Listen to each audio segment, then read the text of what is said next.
Ayun nga at dumating na ang tagsibol kaya happy-happy na itong si Hirko, habang ang iba naman ay todo training para sa paparating nila na paligsahan, na siyang kinamangha na nga ng ating bida dahil maging ang clerks ay todo effort para rito.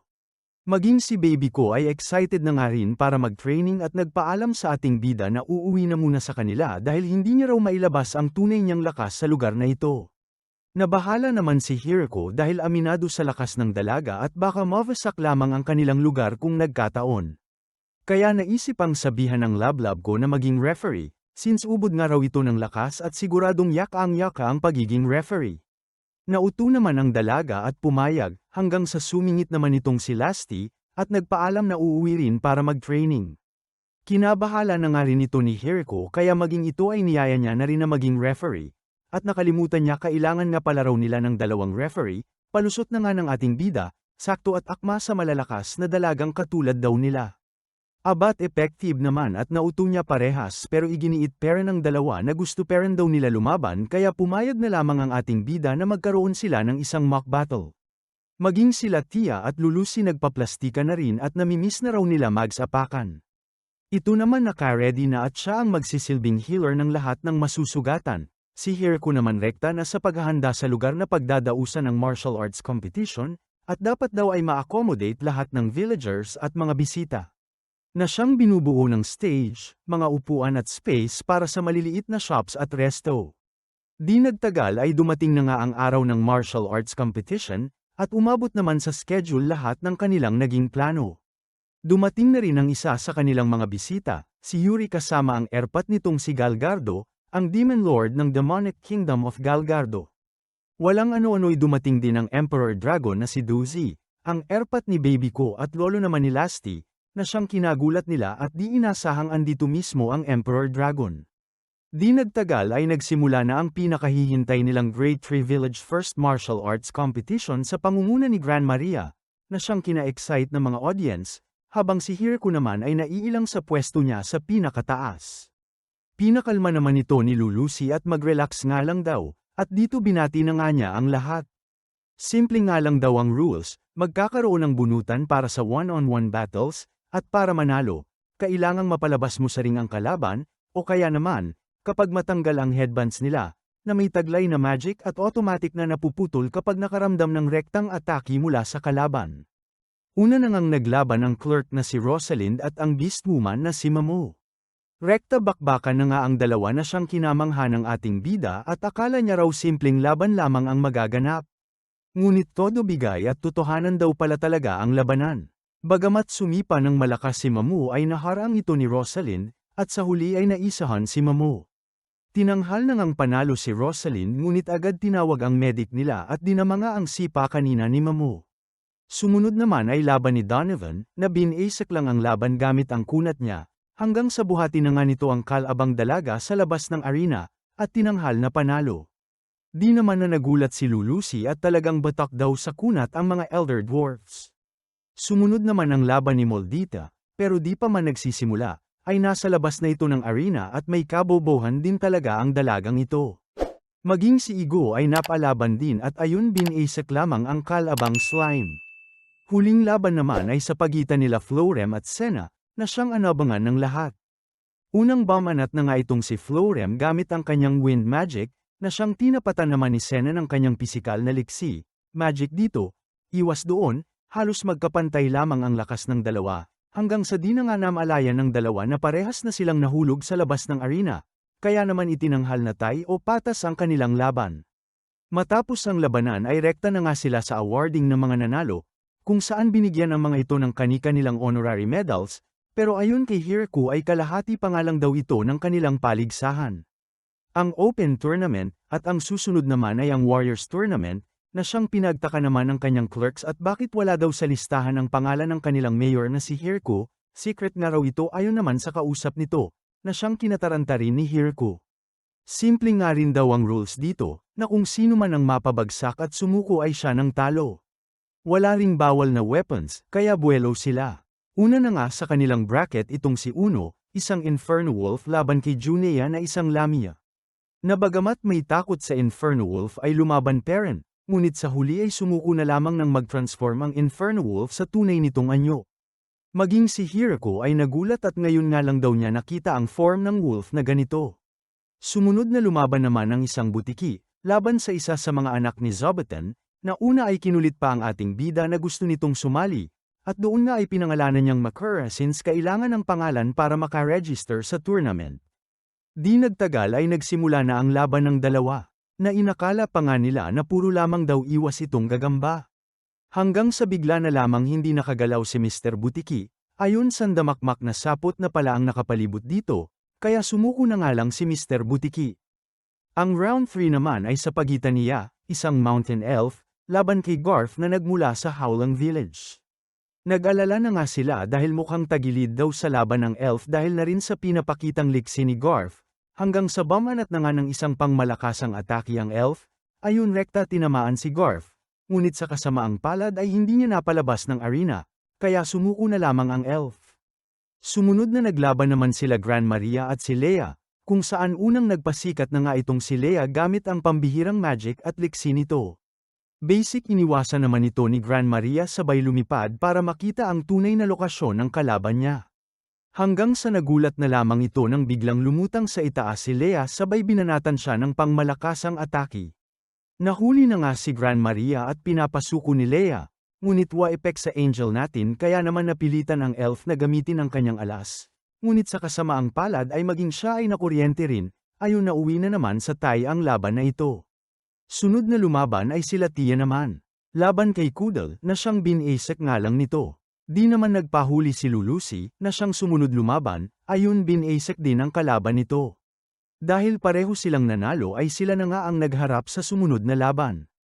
Pagsimula pa lamang nila ay pasabog na ang dalawa, at hindi na nga halos makita ng mga nanonood sa sobrang bilis na nagmala Dragon Ball na nga sa eksena, lalo na si Hirako kaya naman kinailangan niya pang gamitin ang kanyang kapangyarihan masabayan lamang ang dalawang naglalaban. Parehas na ngang nagpasikat ang dalawa ng kani-kanilang kapangyarihan nagmala Gundam Seed, hanggang sa apakan na nga nilulusi si Tia para makalusot ng isang suntok. Abat di rin naman nagpahuli si Tia at sumagot din ang kanyang suntok na lubos kinagulat ng lahat. Ayon only sa pakan na nga ang dalawa na lubos kinamangha ng ating bida, ngunit sa huli ay si Tia Perrin ang nagwagi, ayon nagreklamo si Lulusi sabay sumbong pa kay Lablab niya na salbaha raw sa kanya itong si Tia tas tsakit pa raw katawan niya pwede pakis. Ayun nga at si Tia na ang nakaabot sa finals, kalaban ng ating pagkakatekyot na si Makura. Sa kasamaang palad ay binisak lamang siya ni Makura, na siya nang ang tinanghal na champion ng Warrior Tournament Yehey. Doon na nga natapos ang labanan at nagpasalamat na itong si Hirako sa lahat at magpahinga na raw sila. Ngunit may sumabat sa gilid at nagreklamo ang dalawang referee, at asa na raw yung pangako ng ating bida na kasali rin sila. Wala na nga siyang nagawa kundi pagbigyan ng dalawa, at di nga siya nagkamali sa iniiwasan niya, ayon nawasak lahat dahil sa dalawa, kaya parehas nakatikim ng sermon mula sa kanila. Nagturuan pa nga ang dalawang pasaway sa kung sino ang may kasalanan. Kaya sinabi na lamang ni Hirako na kasalanan niya rin naman ito dahil pinayagan niya. Tuwang-tuwa naman ang lolo ng dalawa sabay niyaya ang Demon Lord na makipagsapakan din kung may time pa ito hihi. Pasapak na rin lods ng like at subscribe salamat. Mukhang panahon na naman ng anihan at namumutok na ng bunga ang mga pananim nila, kasama na ang dambuhalang labanos na ito na agad namang tinikman ni Hirako. Manamis na miss nga raw ayon naman sa ating bida kaya nainggit itong si Senna kaya kumagit din, kaso nga lang ay maanghang daw. Ayon naman sa ating bida ay sa dulo raw kasi ito kumagit, kung saan maanghang daw talaga na parte. Pwede raw silang gumawa ng salad gamit ito, o kaya naman ay dried labanos. Nagtaka naman si Senna kung paano raw. Alangan patutuyuin natin bobo ka ba, kaya nga dried labanos, dried nga ni, sige ibabad mo sa tubig hype ka. Ika na nga ni Hirako. Kalaunan ay tinawag na nga siya ng mga bata at may mga mangtanga raw na bisita sila. Agad naman itong pinuntahan ni Hirako, at dito nakita niya ang progenitor, kasama ang isang babae. Tuwang-tuwa na nga ito nang unang makita ang anak niya at tila ba kailan lang daw, habang si Hirako naman ay nagtaka kung sino raw ang kasama niya at kung asawa niya raw ba ito. Agad namang nagpakilala ang dalaga, na si Fushu o mas kilala bilang Koren Priestess.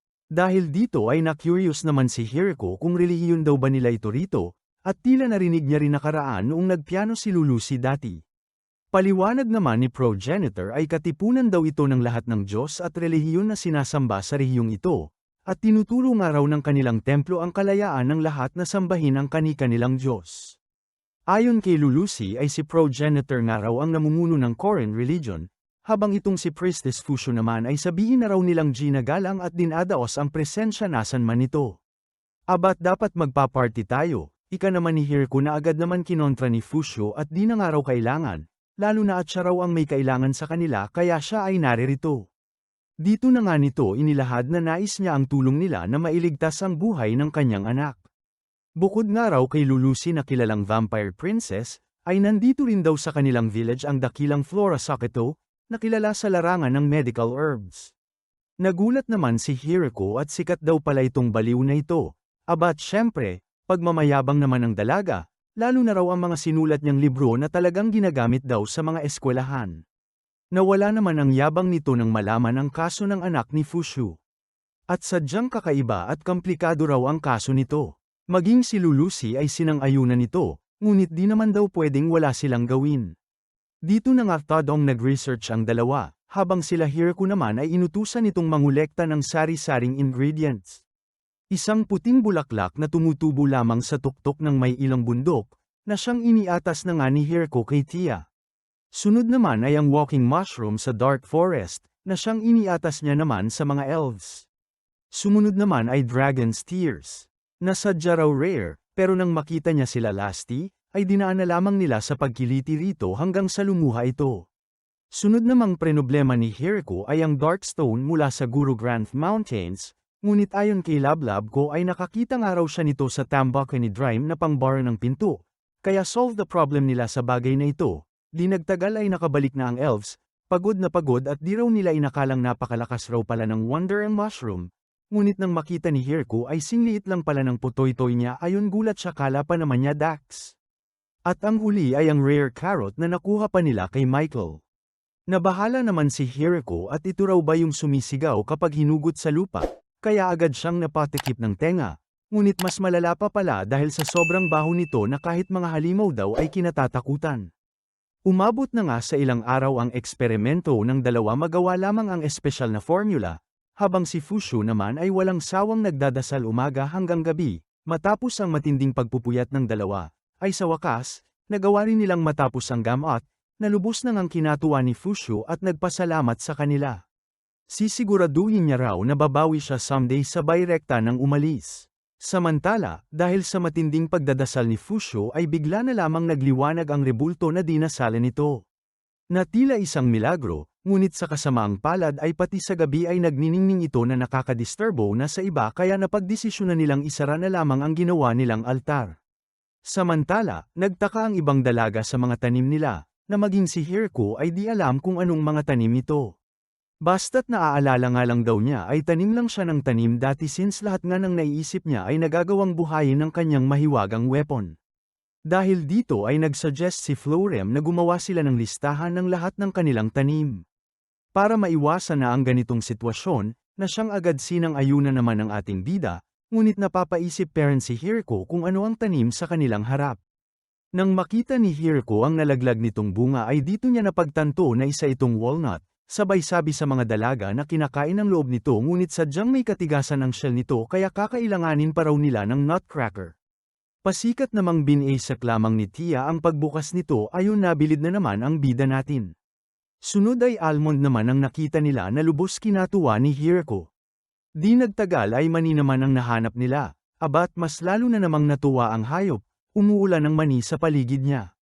Dito niya napagtanto na may time dati noong wala pa sila na naisipan niyang uminom ng beer ngunit walang pulutan kaya ayun puro mani ang tinanim niya. Di nagtagal ay may nakita na naman silang isang kakaibang bunga na lubos pinagtaka ni Sena at bakit may potoy-toy daw.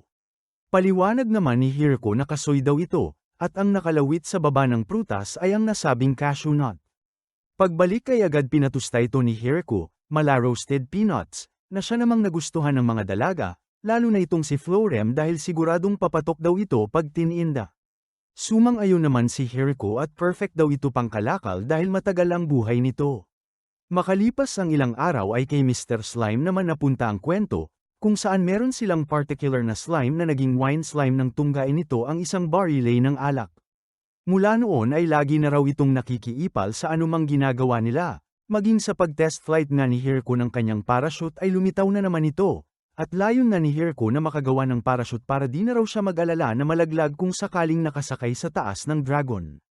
Dito na nga nagbumida-bida ang slime at tila ba nag-volunteer na sumakay sa parachute, ngunit di pa man nagtatagal sa taas ay bigla na lamang itong tumalon na tila ba daw na board ika nila Lasty, na siyang maging si Hirko ay nahihiwagaan at napaka-misteryoso raw ng kupal na ito. Samantala, sa workshop ng mga Mountain Elf, nagmuni-muni itong si Hiterto, ang assistant head ng mga Mountain Elves, kababata nga raw niya itong siya, at siya raw sana ang leader nila, kaso mas feel niya raw na maging assistant lamang kaya. Kaya siya na ang naging leader nila, na naging okay naman daw. Hanggang sa mapadpad na nga sila sa Grade 3 Village, kung saan nagulat sila sa sarap ng mga pagkain, komportableng tulugan, lalo na ang masarap na paliguan, na siyang bago lahat sa kanilang lahi. Malaki nga raw ang utang na loob nila sa Grade 3 Village lalo na sa pagtanggap sa kanila, kaya iniisip niya kung paano nila magagantihan ito at paano mapapanatili ang ganitong buhay, lalo na't paano mapapakita na may ambag din sila sa village na ito. Kung paano mapapanatili ang magandang relasyon nila sa mayor ng village na si Hirako, na sadyang hindi bias at pantay-pantay ang trato sa kanila. Buti na nga lang daw at saktong inlababo itong siya kay Hirako, na napaka-obvious daw. Dito na nga niya kinausap siya, na bagamat nahihiya, ay pumayag din naman sa idea ni Hiterto, na mas mapalapit sa ating bida. Todo training na nga siya at nagpasikat ng kanyang lakas sa pamamagitan ng pagbubuhat ng malalaking bato, na siyang magiging paraan niya raw para hanggan siya ni Hirako. Mariing pinagsabihan naman ito ni Hiterto na hindi nga raw epek ang ganitong paraan niya lalo na sa pagkuha ng atensyon ni Hirako. Nabahala naman siya at akala niya raw pisikal na lakas ang ikatutuwa ni Hirko, hanggang sa napagtanto niya na kung lakas lang naman ay maraming mas malakas sa kanya lalo na noong naganap nilang martial arts competition. So paano nga raw siya magpapapansin kay Hirko, tanong na nga nito. Na-stress naman si Hiterto kaya sinabi na lamang na ipapakita niya na lang ang ibig niyang sabihin. Siyang tunay nga ay nagpasikat na ito sa harap ni Hirko, gamit ang lakas niya sa pagbubuhat ng bato. Ngunit gaya ng inaasahan, nagmunta nga lamang ito sa harap ng ating bida. O ngayon alam mo na, di lahat na dadaan sa pisikal na lakas na hype ka, sermon na nga ni Hiterto sa dalaga, di pa man nagtatagal ay nag-training na naman ito. Na ipapakita na nga lang daw niya ang kanyang abs kaya napakamot ulo na nga lang si Hiterto. Ayon dito ay kung ganito lang din naman daw ay training na nito ang kanyang puwet at legs, na siyang siguradong mapapansin daw ni Hirko kung sakali, at mas maiging gamitin ng araw nila lahat ng kanilang alas para magtagumpay. Dibdib ko na lang, ika naman niya sabay push-ups ng matindi. Pa-push na rin lods ng like at subscribe ko. Umiitim daw singit pag puro lang nude, hihi salamat. Sa mga di pa nakakaalam, ang Grade 3 Village nga raw ayon sa ating bida ay nasa loob ng Forest of Death, na noong una ay akala raw ni Hirko ay joke-joke lamang, hanggang sa mismong siya raw ay naging saksi sa sandamakmak na halimaw na laman ng nasabing gubat. Lalo na raw ang demon spiders na siyang tirador ng lahat ng ibon kaya wala man lang daw maririnig na huni ng ibon sa gubat na ito. Kaya nga raw niya sinasabi ito ayon kay Hirko ay dahil ito na nga ang problema nila ngayon, kung saan may mga hinuli na babaeng may pakpak ang hinayupak na mga anak raw ni Zabuton. Sinamahan pa nga raw ng mga pasaway ding anak nila Kuro, na siyang pinagtataka ni Hirko at ano raw ang nangyayari. Tanong na nga niya kay Gran Maria. Kwento naman ni Gran Maria ay nag-scout daw sila dati ng mga mare-recruit pa na ibang angel dahil since lumalawak na ang kanilang village ay kinukulang na sila sa manpower. Di niya naman daw akalain na lulusab ang mga ito kasama ang isang pasaway na anak ng isang angel leader. Ayon pa kay Gran Maria, nagngangalan daw itong Kiabit, isang future leader ng mga angels. Na siyang nag-iingay na nga sa gilid at bakit ganito raw nila tratuhin ang isang angel, lalo pa at bisita raw sila. You welcome naman sana raw sila ng maayos kung nagkataon ika naman ni Hirko, sa bakit daw kasi lumusab pa sila inakala raw tuloy ng mga bantay nila na kalaban sila, paliwanag na nga nito. Paliwanag naman ng angel na wala raw silang planong masama, bagkus ay nais lamang panatilihin ang kanilang dignidad bilang angels, since dakila raw silang lahi, na sinasamba ng iba. Ngunit ang pinagtataka raw niya ay bakit may kalahi sila na nakatira sa village na ito na inaalila lamang daw nila. Nagtaka naman si Hiriko at ano raw ang pinagsasasabi ng baliw na ito, tanong na nga niya kay Gran Maria. Dagdag pa ni Kiabit na binastos daw ni Hiriko ang kanilang custom iya, na siyang lubos pagtataka naman ng ating bida. Ayon pa sa dalaga ay di raw sinunod ni Hiriko ang trial para maging asawa ng isa sa kanilang mga angel.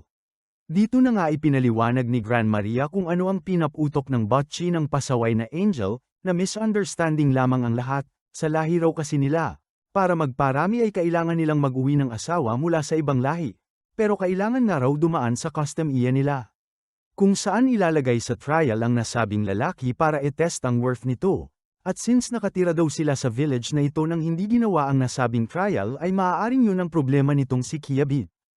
Explain na lang natin sa kanya ang totoo, ika naman ni Hiriko. Napasusmeriesep na lamang si Gran Maria at bobo nga raw itong si Kiabit, imposible nga raw na tumagos sila sa katangahan nito. Agad nagets naman ito ng ating bida kaya sinabi na lamang na kung mag-so sorry ang mga ito sa paglusob sa kanilang village ay papatawarin niya ito. Ayun na kumbinsi niya ang mga alagad ni Kiabit ngunit iba talaga ang tama nitong si Kiabit, at ayaw talaga. Para matapos na ay nakiusap na lamang si Gran Maria na sakyan na lamang ni Hiriko ang gusto ng pasaway na angel, at gawin ang trials na nais nitong pagdaanan ng ating bida, tsaka huwag nga raw mag-alala si Hiriko dahil sigurado raw siya na basic lamang ito sa kanya. Habang lubos namang natuwa si Kiabit at sigurado babagsak daw ang ating bida. Rekta na nga sila sa trial habang pang-ising-isi itong dalaga. At may 5 trial nga raw na pagdadaanan si Hiriko, at una na nga raw dito ang kanyang yaman, pagmamayabang pa nito. Kailangan niya raw magbigay ng 777 gold coins. Pwede ba trade na lang ng parehas na halaga? Pakiusap naman ng ating bida, na siyang oo naman ni Kiabit ngunit duda raw siya na meron ganoong parehas na halaga sa village na ito. Nagulat na nga lang ang dalaga nang ipakita ni Hiriko ang ilan sa kanilang mga nakatenggang gamit, na libo-libo ang halaga. Na siyang agad binulsa naman ni Kiabit at pwede na nga raw ito. Pangalawang trial nga raw ni Hiriko ay trial ng katalinuhan, kung saan may ipinaliwanag itong laro, pang-ising-isi pa at pang-matalino nga lang daw itong laro at hindi para sa mga bobo. Hanggang sa yun, natigilan na lamang ang dalaga at binasek lang ni Hiriko. Tumuloy na nga sila sa susunod at susukitin naman daw ang lakas ni Hiriko. At mag-a-assign daw siya ng kalaban nito, na siguradong mahihirapan daw ang ating bida, kaya manginig na raw ito sa takot, dahil ang makakalaban niya ay ang mortal na kaaway nilang mga angels, ang durodemonyong vampire princess daw na si Lulusi. Huwahahaha, tawa-tawa pa nga ng tanga habang si Gran Maria naman ay natatawa na lamang sa gilid. Ayun na pahiya na naman siya nang makita si Lulusi na di lang basta tinalo ni Hiriko. Inanakan pa nga ng hayop na ito kaya sinabi na lamang ni Kiabit na rekta na sila sa susunod na trial nito. Ngayon daw ay siguradong all-outs na ang ating bida dahil ang susunod niyang makakaharap ay ang Gatekeeper Dragon ng Gugugranth Mountains. Di pa man ito tapos magsalita ay bigla na lamang lumutang ang tinutukoy niyang dragon, na agad umalis nang sabihin ni Hiriko na busy pa siya. Ayun na mer na lamang ang gaga. Abat laban pa rin na si ate mo, at meron pa raw huling trial. Trial na susukitin daw kung swerte si Hiriko sa pamamagitan ng coin toss. Ano pa nga ba at talo na naman siya, ngunit biglang binaliktad ang coin at sinabing talo raw ang ating bida. Lakas ng tama mong hype ka, ika na nga lang ni Hiriko, hanggang sa nagulat na lamang sila nang biglang lumutang na itong si Tia, at tama na nga raw itong kalokohan ni Kiabit. Agad nagsorry naman si Tia sa mga nangyari, at pagpasensyahan na nga raw niya si Kiabit dahil puro sabaw ng sinaing na kanin lamang ang tin iron nitong gatas noong baby pa. Nagsorry na nga rin ang dalaga at medyo napasobra din daw talaga siya. Wala naman itong naging kaso kay Hiriko, at sinabi pang ang welcome sila sa village sabay pinatuloy sa village 1 pansamantala. Okay din naman daw ito kaso may tama talaga lalo na pag nalalasing. Malaki naman ang naging pasasalamat nila Gran Maria, dahil wala na raw silang magiging problema sa pagpapatrol dahil marami na sila. Dagdag pa at sandamakmak na pogi points naman ang nakuha ng ating bida dahil pwede naman daw sanang paalisin ni Hiriko ang mga ito ngunit sa halip ay nag-effort pa ito para maayos ang sitwasyon, na ayon kay Gran Maria ay malaking utang na loob na masusuklian lamang nila sa pamamagitan ng pagsama at pagsilbi sa jackpot nating bidang sana all na namang hayop ka Hiriko. Makalipas ang ilang araw ay panibagong problema na naman ang kinaharap nila Hiriko, isang dragon na naman ang dumayo sa kanila, at nakiusap sa ating bida na kung pwede ay dito na raw muna siya. Nagpakilala na nga itong si Domime, ang nakababatang kapatid ni Hakiran at Drime, na lubos ang takot at pangamba at tila ba may tinatakbuhan na siya namang pinagtaka ni Hirko. Walang ano-ano'y natigilan na nga lang ito, nang dumating ang isang Black Dragon, na nagpakilala namang si Quan, ang fiancé nitong si Domime. Mukhang mabait naman daw ito, sa isip-isip na nga ng ating bida, kaya nagtataka raw siya kung ano ang lubos na kinakatakot nitong si Domime. Maging si Drime ay tiklop nga rin sa nasabing dalaga, habang relax lang itong si baby ko at huwag nga raw sanang bulihin ni Quan ang kapatid niya. Pinabulaanan naman ito ni Quan at sinabing siya nga raw ang binubuli nitong si Domime, dahil pangako raw ito ng pangako sa kanya na magde-date sila, ngunit lagi naman daw siyang di sinisipot napakasupot. Minsan daw pag bibisita siya nagpapanggap pa itong wala para maiwasan lamang siya, kaya tinanong ito kung may iba raw ba itong babae. Bago pa man sumabog ang dalaga ay sumingit na si Hirko, sabay nakiusap kung pwede niya raw makausap muna si Domime. Nang masolo niya ang binata ay agad na nga itong nagtangkang tumakas, ngunit pinigilan ng ating bida, at sa nakikita nga raw niya ay wala siyang magagawa para matakasan ang nasabing dalaga, kaya harapin na nga lang daw ito ni Domime kaysa nagmumukha lamang siyang supot na hayop siya. Kung siya nga raw itong si Domime ay gumawa na lamang sila ng kasunduan na parehas silang makikinabang. Sabihin niya lahat ng ayaw niyang ginagawa ni Quan, o kung ano ang gusto niya sa relasyon nila, nang maayos na ang lahat at panatag silang parehas. Pero hindi yun papayag, reklamo na nga ni Domime. Supot ka din talagang hayop ka, tinanong mo na ba? Napaka-assuming mo, kala mo naman pagka-gwapo mong animal ka, banat na nga rito ni Hirko na siyang kinatamimi na nga ng lalaki. O ayan papel, isulat mo lahat ng gusto mong mabago, patungkol dyan sa fiancé mo, nang di ka na puro reklamo. Ganun din ang sinabi niya rito kay Quan, na isulat lahat ng gusto niya at ayaw, nang magtagpo sa gitna ang mga kagustuhan nila, nang may respeto at pagmamahal. Agad namang sumang-ayon ang dalaga, at dito sinabing gusto niyang lumalabas sila, kinakain ang cookie niya, with matching holding hands, habang itong si Domime naman pabebeng hayop na supot, bading.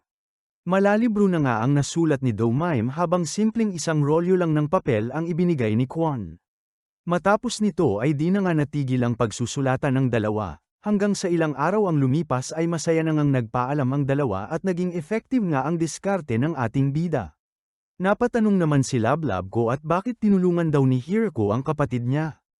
Ayon naman sa ating bida ay ayaw niya lang daw kasing magwala pa ito dito sa village nila, mahirap na, tsaka pamilya raw sila ni Hakiran kaya di na sila iba para sa kanya, na kinatuwa naman ni baby ko.